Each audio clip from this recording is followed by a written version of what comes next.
So historically, the league has always rewarded teams that are able to create a lot of shots, teams that are able to take care of the ball a bit better. So they have more possession volume, and that's why OKC, Boston, Denver, and San Antonio are the top teams in that category. So from my analysis, these are teams that will be able to challenge in those parameters. So looking at the bottom 10 defense team, the most important statistics generally that gives some kind of red flag with the teams that are even at the top that qualified as top six in Western and Eastern Conference that were in bottom 10 defense, Denver and the Lakers. They are the only two teams that are not in top 10 defense, which means that their defense is shaky. They have to score more points to win because they are going to absorb and accept more points because they don't have good defense.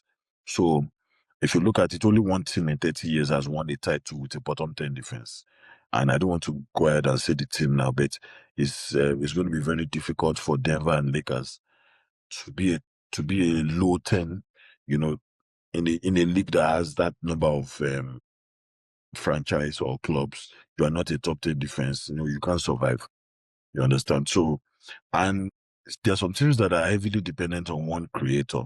Detroit is a very good example. Kate Cunningham had collapsed lungs and he was away for 2 weeks and he just came back and the team is still depending on him to be able to take decisions, distribute the ball, galvanize the team and put them in better positions to succeed. But if you look at it well, they need to move away from that mentality.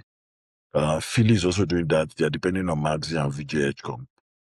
For them to be able to go over the line, then an Embiid has to come back because Paul George is still not playing as fast as Maxi and VJ Edgecombe. Paul George is doing his own. He's doing more ISO ball. He's able to take good care of the ball and he's a good shooter, but he's not playing at the pace of Maxi and VJ Edgecombe. So that's why, and they're also not playing in many minutes. Yeah, he's doing his own, quiet minutes. Atlanta as well. They depend a lot on CJ McCollum. If there's an injury to that guy, because he's a clear leader to the team. Kuminga also played well yesterday, but they depend on a few guys to be able to, Nickel Alexander as well. They depend on a few guys to get it going.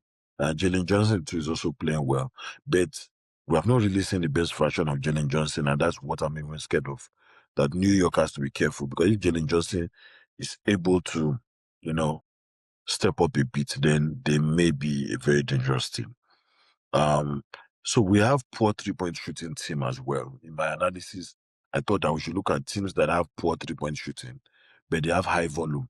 So it means that that team will be wasting chances. You are shooting more threes, but you are not efficient.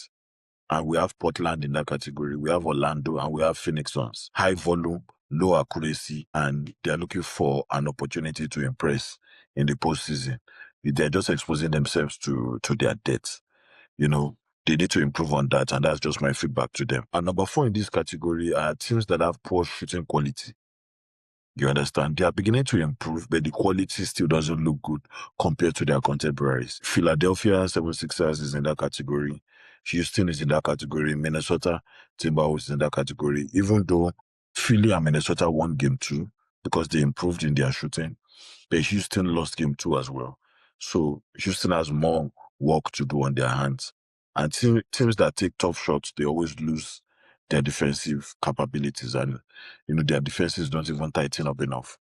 So the most underrated insights generally that I decided to put in my analysis, which a lot of people don't look at, and I'm happy to bring it, is the Spurs are on a different level, especially when Wemby is on the pitch.